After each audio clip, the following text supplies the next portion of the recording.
are doing another DIY. This is our Pinterest inspo. It's like a moon phase hanging wall. So all you have to do is to take some CDs and draw different shaped moons on them, such as crescent, half, full, and then cut it with a scissor. Crack open both parts of each CD except the one with full moon phase. After done with cutting, that's how many moons you are gonna require. The next step is making hole in each and every moon and paint them with a golden acrylic paint. The first coating is not that much stable, so you have to go for the second coating. Now we are done with paint, so the next thing you're gonna need is a thread. I don't know the name of this thread, but it's called, I think, Gota.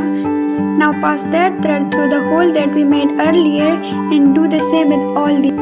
The next thing you're gonna do is to tie all these moons to a long string together. Now hang this in your room and ta-da! That's how ours will look. It added such a Pinteresty and aesthetic vibe to our room. Do try it. See you in next video. Love you. Bye.